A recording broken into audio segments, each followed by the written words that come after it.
I'm going to be honest to start this video. I am not great at traditional 2D fighting games. I have a lot of love and respect for the genre, but I've just never had the skill needed to compete with players online in ranked matches. And part of that's my fault, but it's also just that a lot of fighting games don't tend to do a great job at teaching you how to play them at a high level. And that's made for a really intimidating genre that I've always wanted to enjoy but never really have. That is, until now. Hi, I'm Giovanni Colantonio. I'm the gaming section lead here at digitaltrends.com, and I'm here with my review of Street Fighter 6.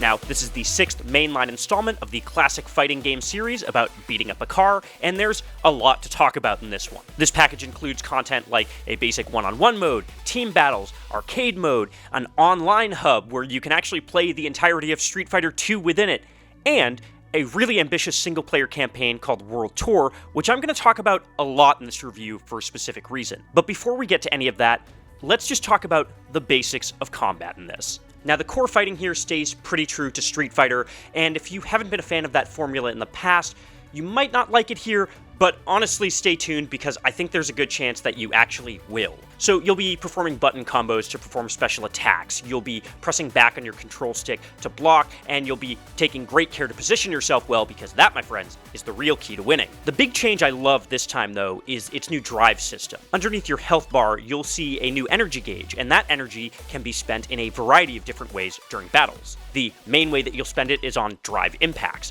These are big, flashy attacks that are powerful, but they're slow and leave you open to a counter. But in addition to that, drive can be spent to soup up your special attacks or to counter enemy attacks.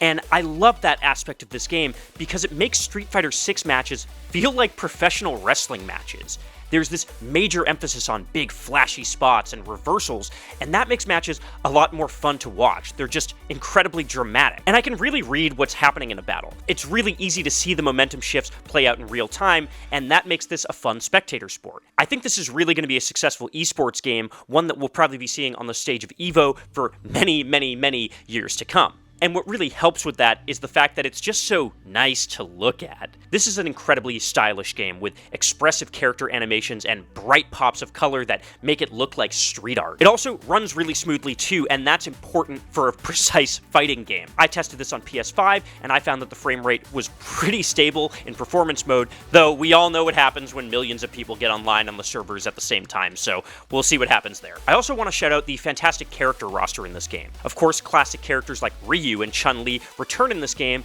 but I've pretty much enjoyed my time with all 18 of the characters on this roster. I've really enjoyed the electric eccentricity of Blanka, as well as the pummeling power of Marissa. Really, she will just smash your face in if you're not careful. I really haven't gotten bored playing as any character yet, and that's really important for a long-tailed fighting game like this. Now, all of this is great if you're a big Street Fighter fan, but what if you're a more casual player who's never really gotten good at the game before? That's the part of Street Fighter 6 that I actually really like. It is much more welcoming to casual players or people that just aren't high-level fighting game experts.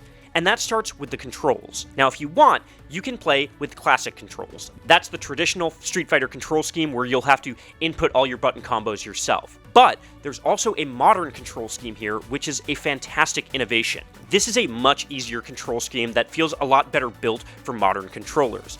It features a lot of handy shortcuts, like holding down R2 on a PlayStation controller and pressing attack buttons to automatically perform combos, or pressing 2 buttons at once to perform your super arts. That has made it much easier for me to understand how to play this game, and you can go down even further. There's also a dynamic option that makes it even easier. But what's great about these is they don't take away from the old experience. If you want to use the classic control scheme, you still can, and I would bet that you're probably still going to beat me with them. But at least you won't feel like you're beating up on a toddler when you do so. But again, none of that really matters if you don't understand the fundamentals of Street Fighter 6. Let's stop for a second to talk about the biggest problem in fighting games, and that is new player onboarding. With any competitive game, there is a challenge in how you teach new players that game. Fighting games especially struggle with this.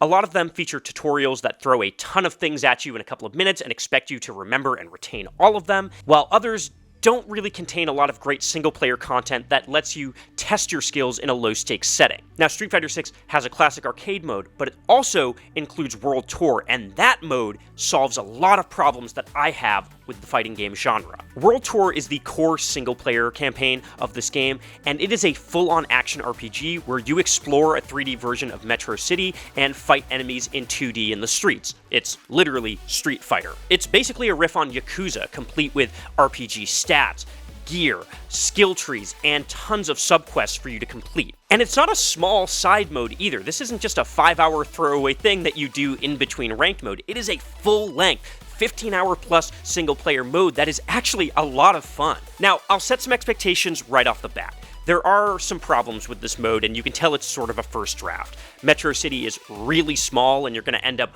backtracking between the same areas over and over again. It's a grind-heavy game, so the 2D fighting gets a little old after a while, and some late-game encounters are a huge pain because the way they make enemies stronger is just by giving them way more health, and that makes battles way more about endurance than anything else. But even with those problems, I love World Tour, and what I love about it is that it's a fantastic, efficient teaching tool for how to actually play Street Fighter VI. When you start World Tour, you're going to create your own character, and then you'll get Luke's basic moveset as well as 2 of his special attacks. It's not much to work with, but that's good, because at the beginning of the game, you're going to spend a lot of time learning how to execute basic attacks and how to move correctly in battle. But what happens is that the deeper you go into the campaign, the more gradually you learn all the tips and tricks of Street Fighter. So you'll get the fighting styles of every single fighter on the roster.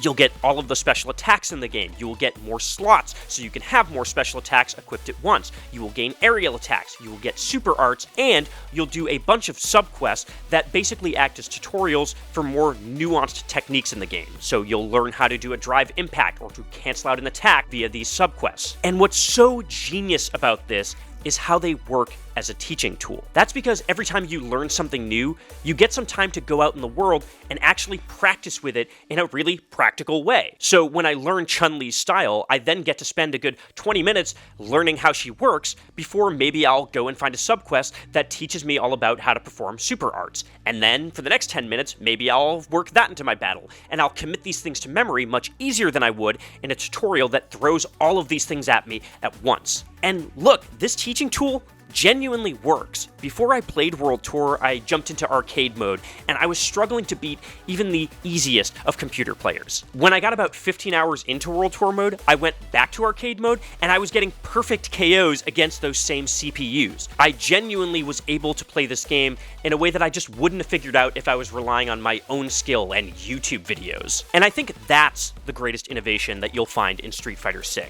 Of course, the fighting game community will eat this thing up because it just plays and looks so great, but for more casual players who have been intimidated by the genre, it is probably the best entry point for modern fighting games that I have ever played. Even if you don't think that you can hang with other players online by the end of it, you're still getting a lot of single-player content that you can mess around with, which makes the price of admission well worth it. But what I love most of all is that this game has given me confidence for the first time in this genre. I really feel like I can go toe-to-toe with other players online, and it's made me a better fighting game player because of it. But don't worry, you're still gonna wipe me out online. I said better, not good. But I am better. So if you've always struggled with the fighting game genre in the past but have really wanted to love it, at the moment it is probably the best entry point for fighting game fans that you will find out there.